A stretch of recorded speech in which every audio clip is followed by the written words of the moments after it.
peduli apakah Allah Subhanahu wa taala akan mengijabah doa kita atau tidak. Karena Allah lebih tahu siapa kita daripada diri kita sendiri.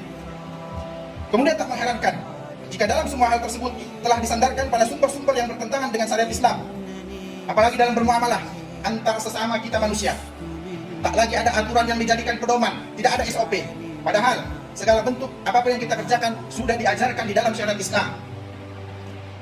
Jika tidak melalui hukum syariat Islam yang ditegakkan, maka pasti pedoman yang kita ikuti adalah hawa nafsu dan juga syahwat kita yang menghinakan. Wa na'udzubillah.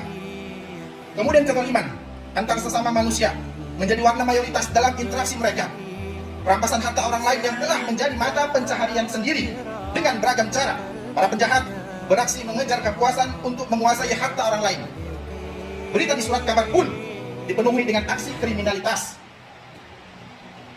Aksi kriminalitas itu tidak lain dari para koruptor yang lihai, yang licik dalam menipu bangsa ini dengan strategi yang sangat samar. Kemudian berbagai bentuk kezaliman lainnya yang telah tidak pernah berhenti sampai hari kiamat. Maka berlindunglah kita kepada Allah dari segala bentuk keburukan, dari segala bentuk kezaliman, karena hanya Allah yang mampu menyelamatkan kita, yang mampu menghindarkan kita dari segala bentuk kerugian, kezaliman yang diperbuat oleh siapapun itu di dunia ini. Kemudian jemaah sidang Jumat yang semoga diberkahi dan dirahmati oleh Allah Tabaraka wa Ta'ala. Realita inilah yang sesungguhnya mengelilingi kita saat ini. Kita hidup di mana di tengah keterpurukan rohani. Keterpurukan rohani yang sangat mungkin menggelincirkan kita semua. Kemudian keterpurukan itu yang bisa membendung apapun yang ingin kita kerjakan adalah hidayah dan taufik dari Allah. Tidak bisa kita membendung apapun itu yang Allah sudah tetapkan. Tetapi kita bisa merubah segala bentuk keburukan apapun itu yang datang kepada kita dengan kita memohon perlindungan kepada Allah Subhanahu wa Ta'ala. Kemudian jika kita telaah lebih dalam kondisi realita yang ada, sesungguhnya jeratan jaring tipu daya iblis laknatullah alaihi dan juga para tentaranya telah sejak dahulu memperlihatkan hasil yang nyata. Namun kebanyakan manusia tidak menyadari bahwa iblis laknatullah alaihi telah bersumpah akan menyesatkan kita anak manusia dengan segala cara, sebagaimana yang dikisahkan dalam Quran surah Al-A'raf ayat 16 dan 17. A'udzu billahi minasyaitonir rajim. Qala fa bima aghwaytani la'aqudanna lahum siratal mustaqim thumma la'atiyannahum min bayni aydihim wa min khalfihim wa an aymanihim wa an syama'ilihim wa la tajidu aktsarahum syakirin. Ketahuilah para jemaah yang semoga diberkahi oleh Allah Subhanahu wa Ta'ala, ini ikrar iblis laknatullah alaihi. Maka benar-benar harus kita simak dan perhatikan. Iblis berkata, "Ya Rabb, karena Engkau telah menghukumku tersesat, aku benar-benar akan menghalang-halangi mereka manusia dari jalanmu yang lurus. Kemudian aku akan mendatangi mereka dari muka mereka, dari belakang mereka, dari dinding mereka, dari kanan mereka, dan Engkau tidak akan mendapati kebanyakan mereka bersyukur kepadamu." Padahal di ayat lain Allah Subhanahu wa Ta'ala berfirman, menyampaikan pesannya kepada kita. Allah mengatakan, "La in syakartum la azidannakum wa la in kafartum inna adzabi lasyadid." Pesan Allah kepada kita, bersyukurlah kepadaku. Sungguh, kalau kalian bersyukur kepada Allah, maka Allah akan menambahkan nikmatnya.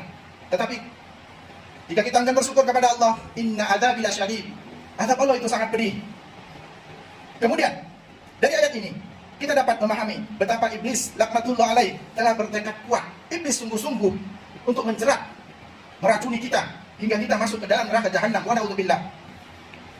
Kemudian iblis akan terus menyesatkan manusia dari jalan Allah sampai hari kiamat. Alangkah baiknya bagi kita kaum muslimin, tentunya menjadi sangat penting hal ini untuk segera kita berpikir dan membangun benteng terkuat di dalam diri kita masing-masing dan juga keluarga kita. Ingatlah, lagi-lagi Allah Subhanahu wa Ta'ala menjadikan Al-Quran ini adalah SOP, petunjuk hidup kita. Dzalikal kitab la raiba fi hudan lil muttaqin. Al-Quran itu benar adanya. Segala bentuk apapun yang Allah tuangkan di dalam Al-Quran pasti terjadi. Allah mengatakan, "A'udzu billahi minasyaitonir rajim. Ya ayyuhalladzina amanu qu anfusakum wa ahlikum nara." Pesan Allah kepada kita, wahai sekalian manusia, peliharalah dirimu, peliharalah keluargamu dari api neraka yang bahan bakarnya adalah manusia dan batu. Hal ini pasti terjadi, kaum muslimin yang semoga diberkahi oleh Allah Subhanahu wa Ta'ala. Neraka itu pasti, akhirat itu pasti akan kita hadapi. Maka bersungguh-sungguhlah di bulan yang mulia ini, di bulan Ramadan, di bulan yang penuh berkah. Teruslah angkat tangan kita kepada Allah Mohonlah agar terus diberikan hidayah dan mati dalam keadaan Islam, mati dalam keadaan iman.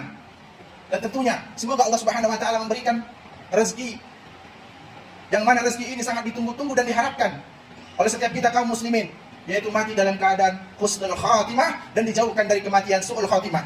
Jemaah sidang Jumat yang semoga dimuliakan oleh Allah Tabaraka wa taala. Kemudian istiqomah yang terwujud dengan senantiasa komitmen untuk menyelaraskan akidah, ibadah dan segala bentuk muamalah kita agar sesuai dengan tuntutan syariat Islam.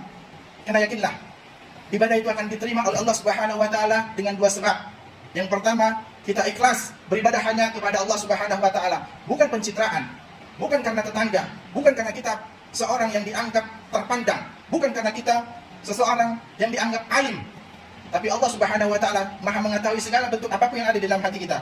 Kemudian yang kedua, kita ittiba, mengikuti sebagaimana Nabi kita yang mulia Rasulullah sallallahu alaihi wasallam beribadah. Karena dengan itulah insyaallah ibadah kita diangkat ke langit dan diterima oleh Allah Subhanahu wa taala. Jemaah sidang Jumat yang semoga diberkahi oleh Allah Tabaraka wa taala. Kemudian, akhlak mulia ini seharusnya dimiliki oleh setiap mukmin, yaitu tekad sekaligus upaya kerja. Apapun itu yang ingin kita lakukan, berusaha untuk keras, menerus, berpikir tegak berdiri di atas syariat Islam, menyesuaikan semua sendi kehidupan dengan tuntunan syariat Islam. Apapun yang ingin kita kerjakan, Islam adalah agama yang sempurna. Maka dari itu, teruslah kita belajar.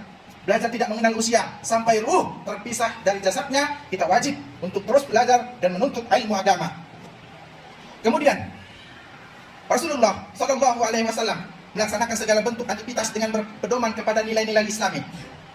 Kemudian, inilah perintah Allah Subhanahu wa taala kepada hambanya, sebagaimana yang Allah Subhanahu wa taala firmankan di dalam Quran surah Al-An'am ayat 153. A'udzu billahi as-sami'il 'alim minasyaitonir rajim. Wa anna hadza siratim mustaqima fattabi'uhu wa la tattabi'us sabila wa tafarraqu bikum an sabili dzalikum wasaqakum bihi la'allakum tattaqun. Allah Subhanahu wa taala mengatakan, ingatlah bahwa yang kami perintahkan ini adalah jalan menujuku, jalan menuju Allah, jalan yang lurus, maka ikutilah. Dan janganlah kalian mengikuti jalan-jalan selain apa yang sudah diajarkan oleh Rasulullah Sallallahu Alaihi Wasallam, jika ingin selamat di dunia maupun di akhirat kelak khususnya.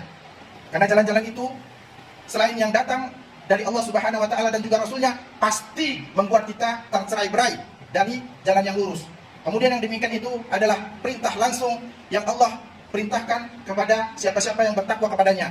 Semoga Allah Subhanahu wa taala menjadikan kita orang-orang yang bertakwa, menjadikan kita orang-orang yang senantiasa dicintai oleh Allah.